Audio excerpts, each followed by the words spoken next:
প্রিয় ভাইয়েরা, প্রিয় মা বোনেরা, আজকে বৃহস্পতিবার, আসমানের দরজা কিন্তু খোলা রয়েছে।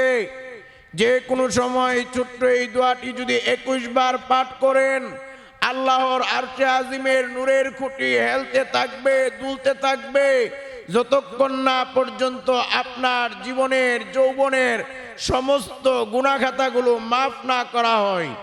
এমনিভাবে নবীজি ওয়াদা করে বলেছেন, যারা এই দোয়াটি পড়বে আমার আল্লাহ তাদের রিজিক বাড়ায়া দিবে। ঋণ থাকলে আল্লাহ ঋণ পরিশোধের দায়িত্ব নিবেন। এমনিভাবে আল্লাহ তাদেরকে বৃষ্টির মতো রহমত বরকত দান করবেন, বৃষ্টির মতো রিজিক দান করবেন। আল্লাহ তাদেরকে ধনী বানায়া দিবেন। সুবহানাল্লাহ, সুবহানাল্লাহ। এমনিভাবে প্রিয় ভাইয়েরা, প্রিয় মা বোনেরা, আরেকটি দোয়া, যেই দোয়ার মধ্যে পৃথিবীর যত দোয়া আছে সব দোয়া চলে আসে।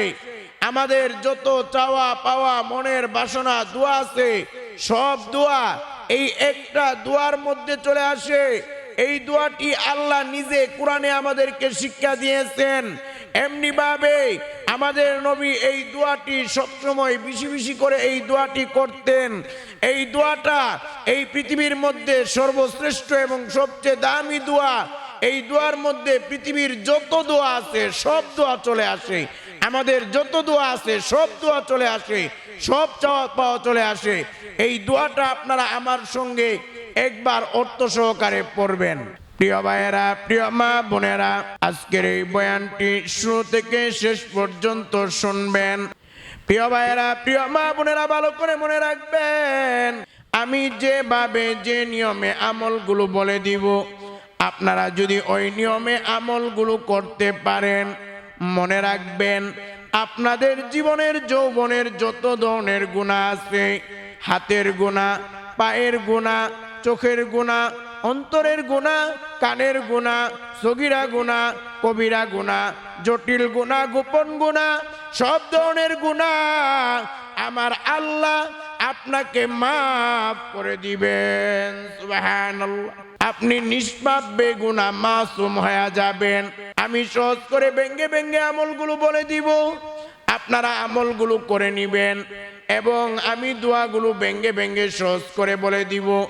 আমার সঙ্গে দোয়াগুলো পড়ে নিবেন, তাহলে আপনাদের জীবনের যৌবনের সব গুনাহ আল্লাহ মাফ করে দিয়ে বৃষ্টির মতো রহমত বরকত দান করবে, বৃষ্টির মতো রিজিক দান করবে।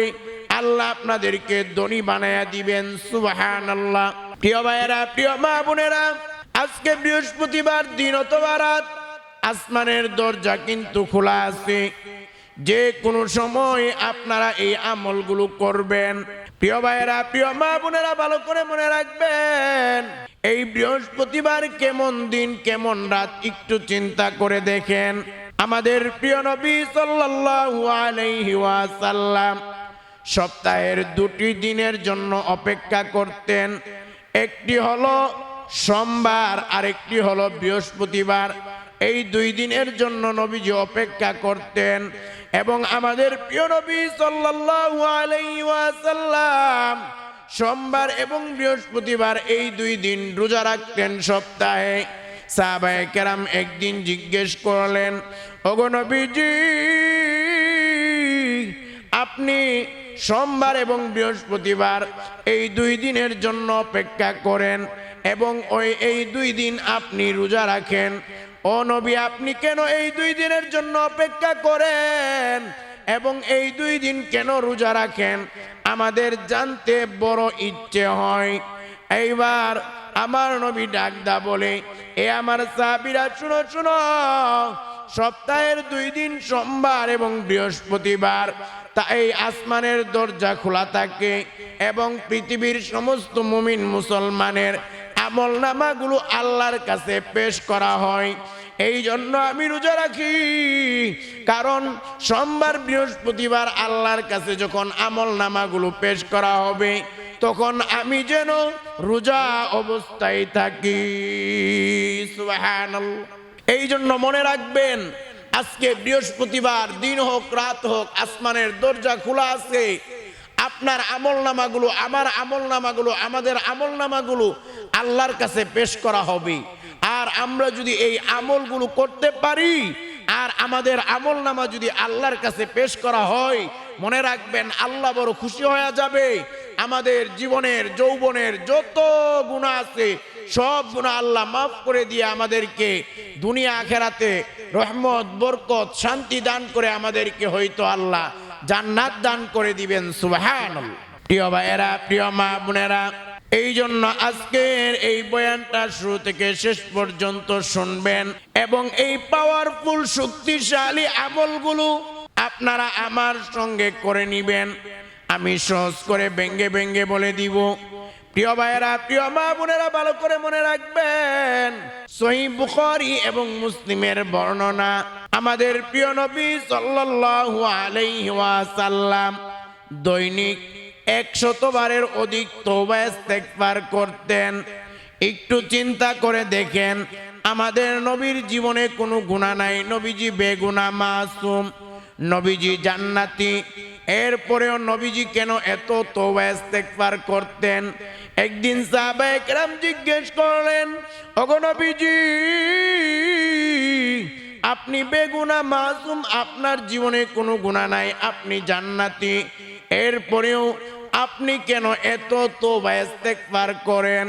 এবার সাহাবায়ে কেরাম বললেন, এবার নবী বললেন, এ আমার সাহাবীরা শুনো শুনো, আমি কি আল্লাহর শুকরগুজার বান্দা হব না?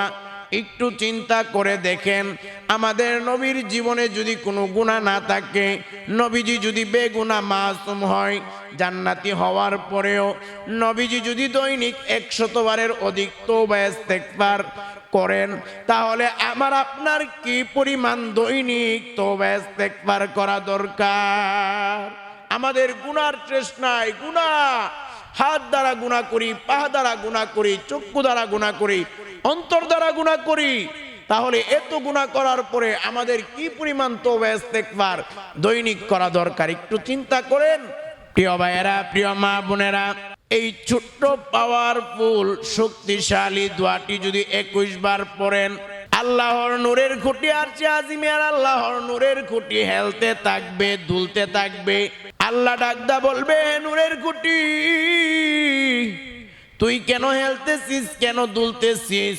নূরের খুঁটি বলবে, আল্লাহ, আপনার গুনাহগার বান্দা বান্দিগুলো আপনার এই জিকির করে, আপনার এই দোয়া পড়ে, যার কারণে আমি হেলতেছি, দুলতেছি।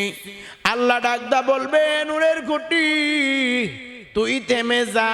নূরের খুঁটি আল্লাহকে ডাকদা বলবে, ওগো আল্লাহ, আপনি যতক্ষণ না আপনার গুনাহগার উম্মত গুলাকে মাফ না করবেন, সমস্ত গুনাহ মাফ না করা পর্যন্ত আমি নূরের খুঁটি তো থামতে পারবো না। আল্লাহ ডাকদা বলবে, নূরের খুঁটি আমি আল্লাহ ঘোষণা করে বলে দিলাম, আমি আমার গুনাহগার বান্দা বান্দি যারা আমার জিকির করতেছে, যারা আমার এই দোয়া পড়তেছে, আমি আল্লাহ তাদের জীবনের যৌবনের সব গুনাহগুলো মাফ করে দিলাম। সুবহানাল্লাহ। আল্লাহ যখন সব গুনাহ মাফ করে দিবে, নূরের খুঁটি সঙ্গে সঙ্গে থেমে যাবে, স্থির হয়ে যাবে। এই দোয়াটা আপনারা আমার সঙ্গে পড়বেন। এমনি ভাবে প্রিয় ভাইয়েরা, প্রিয় মা বোনেরা, একদিন আল্লাহর পয়গম্বর মুসা আলাইহিস সালাতু ওয়াস সালাম রাস্তা দিয়ে যাচ্ছিলেন। একজন গরিব ব্যক্তি এসে বললেন, ওগো আল্লাহর পয়গম্বর মুসা, আপনি তো জানেন আমি এত গরিব মানুষ, কোন রকমে লতা পাতা দিয়ে ঘর বানায়া থাকি, আমি এক বেলা খেলে দ্বিতীয় বেলা খেতে পারি না, অনাহারে অর্ধাহারে আমি দিন যাপন করতেছি ক্ষুধার্ত অবস্থায়, এবং আমি ভালো কোনো জামা কাপড়ও পরতে পারি না। ওগো আল্লাহর পয়গম্বর মুসা, আপনি তো আল্লাহর সঙ্গে কথা বলেন, আপনি আল্লাহকে জিজ্ঞেস করবেন কি করলে আল্লাহ আমার হালত পরিবর্তন করে দিবে, কি করলে আল্লাহ আমাকে ধনী বানায়া দিবে। আল্লাহর পয়গম্বর মুসা আলাইহিস সালাতু ওয়াস সালাম চলে গেলেন। একদিন আল্লাহর সঙ্গে কথা বলা শেষে মুসা আলাইহিস সালাতু ওয়াস সালাম আল্লাহকে জিজ্ঞেস করলেন, আল্লাহ, অমুক গরিব ব্যক্তি জিজ্ঞেস করেছে কি করলে আপনি ধনী বানায়া দিবেন, কি করলে আপনি তার অবস্থা পরিবর্তন করে দিবেন। আল্লাহ বলে দিলেন, মুসা তুমি তাকে এই আমল এবং দোয়া জিকিরের কথা বলে দিবা, যদি সে এই আমলটা করে আমি আল্লাহ তারে ধনী বানায়া দিব। সুবহানাল্লাহ। এই দোয়াটাও এই আমলটাও আপনাদেরকে করায়া দিব, আমার সঙ্গে আপনারা সহজে করে নিবেন। প্রিয় ভাইয়েরা, প্রিয় মা বোনেরা, ভালো করে মনে রাখবেন, আজকের এই আমলগুলো গুরুত্ব সহকারে করবেন এবং মনে রাখবেন এই আমল শুরু করার জন্যে সর্বপ্রথম কাজ হলো আপনি আল্লাহর প্রতি 100% ঈমান ঠিক রাখতে হবে, বিশ্বাস ইয়াকিন এটা ঠিক রাখতে হবে। আপনি যদি বলেন না আমল করব, পাবো কি পাবো না, সন্দিহান দুদুর্মনা অবস্থায় থাকেন, মনে রাখবেন আপনি কিয়ামত পর্যন্ত আমল করতে পারবেন, আপনার এই আমল আল্লাহর দরবারে কবুল হবে না। মনে রাখবেন যখন কেউ আমল করে দোয়া করে এর ফলাফল হয়তো আল্লাহ নগদের সঙ্গে সঙ্গে দিয়ে দেয়। দ্বিতীয়ত অনেককে আল্লাহ নগদে দেয় না, একটু দেরি করে দেয়। তৃতীয়ত অনেককে আল্লাহ দেখেন দুনিয়ার মধ্যে এই জিনিসটা দিলে তার ইমানের ক্ষতি হবে, সে অনেক ক্ষতিগ্রস্ত হবে, এই জন্য সে আল্লাহ দুনিয়ার মধ্যে দেন না। সে যে আমলটা করেছেন, সে যে দোয়াটা করেছেন, এই জন্য আল্লাহ তার জন্য অন্য ভালো কিছুর ব্যবস্থা দুনিয়াতেও করে দেন এবং আখিরাতেও আমার আল্লাহ তার জন্য জান্নাতের ব্যবস্থা করে দিবেন। সুবহানাল্লাহ। প্রিয় ভাইয়েরা, প্রিয় মা বোনেরা, এই আমল করার জন্য প্রথম কাজ হলো ইয়াকিন, ঈমান, এগুলো আল্লাহর প্রতি 100% রাখতে হবে, 1% কম থাকলেও হবে না। এই আমল করার জন্য সর্বপ্রথম কাজ হলো আমি যে দুরূদটি যেভাবে যে নিয়মে বলবো আমার সঙ্গে ওই দুরূদটি আপনারা 21 বার পড়বেন। দ্বিতীয় নাম্বার কাজ হলো আল্লাহর শক্তিশালী এই দোয়া বা জিকিরটা 21 বার পড়বেন। যেই দোয়া জিকিরটা পড়লে আল্লাহর নূরের খুঁটি হেলতে থাকবে, দুলতে থাকবে, যতক্ষণ না আপনার জীবনের যৌবনের সমস্ত গুনাহ খাতাগুলো মাফ না করা হয়। এরপর 3 নাম্বার কাজ হলো রিজিক বৃদ্ধির জন্য, ধনী হওয়ার জন্য, ঋণ পরিশোধের জন্য আল্লাহর এই দোয়া বা জিকিরটা 21 বার আপনারা আমার সঙ্গে পড়ে নিবেন। আমি সহজ করে ব্যঙ্গে ব্যঙ্গে বলে দিব। এরপর 4 নাম্বার কাজ হলো এই পৃথিবীর শ্রেষ্ঠ এবং সবচেয়ে দামি দোয়া, যেই দোয়া আল্লাহ নিজে শিক্ষা দিয়েছেন কোরআনে আমাদেরকে, এবং আমার নবী অনেক বেশি বেশি এই দোয়াটা করতেন। এই দোয়ার মধ্যে পৃথিবীর সমস্ত দোয়া রয়েছে। এই দোয়ার মধ্যে আমাদের যত চাওয়া পাওয়া, দোয়া দাবি দাওয়া সব এই একটা দোয়ার মধ্যে আছে। এই দোয়াটা একবার আমার সঙ্গে পড়বেন অর্থ সহকারে। এটা হলো 4 নাম্বার কাজ। এরপর 5 নাম্বার কাজ হলো এই দুরূদটি যে নিয়মে আমি পড়ব আমার সঙ্গে ওই দুরূদটি আপনারা 5 বার পড়বেন। এইভাবে যদি আপনারা আমলগুলো করতে পারেন, মনে রাখবেন আপনাদের জীবনের যৌবনের সব গুনাহ আল্লাহ মাফ করে দিয়ে, রিজিকের অভাব অনটন থাকলে দূর করে দিয়ে আমার আল্লাহ আপনাদেরকে ধনী বানায়া দিবেন। আল্লাহ খুশি হয়া আপনাদেরকে জান্নাত দান করে দিবেন।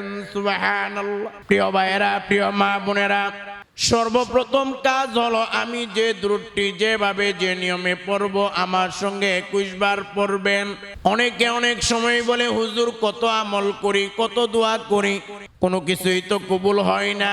প্রিয় ভাইয়েরা, প্রিয় মা বোনেরা, ভালো করে মনে রাখবেন আল্লাহর নবীর সাহাবী উমর ইবনুল খাত্তাব রাদিয়াল্লাহু তাআলা আনহু থেকে বর্ণিত, তিনি বলেন ইন্নাদ দুআ মাওকুফুন বাইনাস সামাই ওয়াল আরদ। আল্লাহর নবীর সাহাবী উমর রাদিয়াল্লাহু তাআলা আনহু বলেন নিশ্চয়ই দোয়া আসমান এবং জমিনের মাঝখানে ঝুলন্ত থাকে, লটকায়া থাকে, যতক্ষণ না তোমরা তোমাদের নবীর উপর দুরূদ পাঠ করো।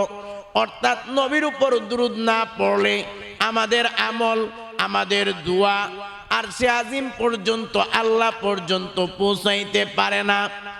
আমাদের দোয়াগুলো দুরুদ না পড়লে দোয়া আমলগুলো আসমান আর জমিনের মাঝখানে ঝুলন্ত থাকে, লটকায়া থাকে, আরশে আজিম পর্যন্ত, আল্লাহ পর্যন্ত পৌঁছাইতে পারে না। তাহলে কবুল হবে কিভাবে? অনেকে অনেক সময় দুরুদ না পড়ার কারণে আমল দোয়া কবুল হয় না। দোয়া কবুল না হওয়ার অনেকগুলো কারণ আছে, আমল কবুল না হওয়ার অনেকগুলো কারণ আছে। এর মধ্যে অন্যতম কারণ হলো দুরুদ না পড়া। এই জন্য অবশ্যই দুরুদ পড়তে হবে। প্রিয় ভাইয়েরা, প্রিয় মা বোনেরা, ভালো করে মনে রাখবেন, এই দুরুদের ব্যাপারে আমার নবী বলেছেন, যখন কেউ দুরুদ পড়ে এই দুরুদগুলো ফেরেশতারা নবীর রওজায়, নবীর কাছে পৌঁছায়া দেয়। নবীকে গিয়ে বলে, ওগো নবীজি, বাংলাদেশ থেকে উমুকের ছেলে উমুক আপনার প্রতি এতবার দুরুদ পড়েছে। আমার নবী শুনে রওজা থেকে বড় খুশি হয়ে যায়, আনন্দিত হয়ে যায়। এমনি ভাবে আমার নবী বলেন, যখন কেউ আমার উপর একবার দুরুদ পাঠ করে তখন আল্লাহ তার উপর 10টা রহমত বর্ষণ করেন, তার 10টা মর্যাদা বৃদ্ধি করে দেওয়া হয়, তার 10টা গুনাহ মাফ করে দেওয়া হয়, তার আমল নামায় 10টা নেক দান করে দেওয়া হয়। সুবহানাল্লাহ। এই জন্য প্রিয় ভাইয়েরা, প্রিয় মা বোনেরা, আপনারা দুরুদ পড়বেন, দুরুদের ক্ষেত্রে কোনো কৃপণতা করবেন না। এবার আমার সঙ্গে আপনারা সর্বপ্রথম কাজ হলো, আমি যে দুরুদটি যেভাবে যে নিয়মে পড়ব আমার সঙ্গে 21 বার আপনারা পড়বেন। আপনারা 21 বার আমার সঙ্গে পড়বেন। আমি সহজ করে ব্যঙ্গে ব্যঙ্গে আপনাদেরকে দুরুদটা বলে দিব, আপনারা পড়েন আমার সঙ্গে। সাল্লাল্লাহু আলাইহি ওয়াসাল্লাম। দ্বিতীয়বার, সাল্লাল্লাহু আলাইহি ওয়াসাল্লাম। তৃতীয়বার, সাল্লাল্লাহু আলাইহি ওয়াসাল্লাম, সাল্লাল্লাহু আলাইহি ওয়াসাল্লাম, সাল্লাল্লাহু আলাইহি ওয়াসাল্লাম, সাল্লাল্লাহু আলাইহি ওয়াসাল্লাম, সাল্লাল্লাহু আলাইহি ওয়াসাল্লাম, সাল্লাল্লাহু আলাইহি ওয়াসাল্লাম, সাল্লাল্লাহু আলাইহি ওয়াসাল্লাম, সাল্লাল্লাহু আলাইহি ওয়াসাল্লাম, সাল্লাল্লাহু আলাইহি ওয়াসাল্লাম, সাল্লাল্লাহু আলাইহি ওয়াসাল্লাম, সাল্লাল্লাহু আলাইহি ওয়াসাল্লাম, সাল্লাল্লাহু আলাইহি ওয়াসাল্লাম, সাল্লাল্লাহু আলাইহি ওয়াসাল্লাম, সাল্লাল্লাহু আলাইহি ওয়াসাল্লাম, সাল্লাল্লাহু আলাইহি ওয়াসাল্লাম, সাল্লাল্লাহু আলাইহি ওয়াসাল্লাম, সাল্লাল্লাহু আলাইহি ওয়াসাল্লাম, সাল্লাল্লাহু আলাইহি ওয়াসাল্লাম, সাল্লাল্লাহু আলাইহি ওয়াসাল্লাম। প্রিয় ভাইয়েরা, প্রিয় মা বোনেরা, এই দুরুদটি 21 বার পড়ার পরে দ্বিতীয় নাম্বার কাজ হলো, শক্তিশালী পাওয়ারফুল এই দোয়া বা জিকিরটা আপনারা 21 বার আমার সঙ্গে পড়বেন। এই দোয়া বা জিকিরটা যখন করবেন, আল্লাহর নূরের খুঁটি হেলতে থাকবে, দুলতে থাকবে। আরশে আজিমে আল্লাহর নূরের খুঁটি হেলবে, দুলবে, যতক্ষণ না পর্যন্ত আপনার জীবনের যৌবনের সমস্ত গুনাহ খাতাগুলো মাফ না করা হয়। এই জন্য প্রিয় ভাইয়েরা, প্রিয় মা বোনেরা, ভালো করে মনে রাখবেন, এই দোয়াটি 21 বার পড়ার আগে আপনারা 3টা কথা আল্লাহকে বলে নিবেন, মুখে মুখে অথবা মনে মনে 3টা কথা আল্লাহকে বলবেন। প্রথমত আল্লাহকে বলবেন, ওগো আল্লাহ, ওগো মালিক, আমি জীবনে অনেক গুনাহ করেছি, অন্যায় করেছি, অপরাধ করেছি। আমি হাত দ্বারা গুনাহ করেছি, পা দ্বারা গুনাহ করেছি, চক্ষু দ্বারা গুনাহ করেছি, অন্তর দ্বারা গুনাহ করেছি। জীবনে অনেক অন্যায়, অপরাধ আর গুনাহ করেছি। আপনি গুনাহের স্বীকারোক্তি দিবেন, এটা হলো প্রথম কাজ, প্রথম কাজ। দ্বিতীয় নাম্বার কথা হলো, আপনি আল্লাহকে বলবেন, আল্লাহ,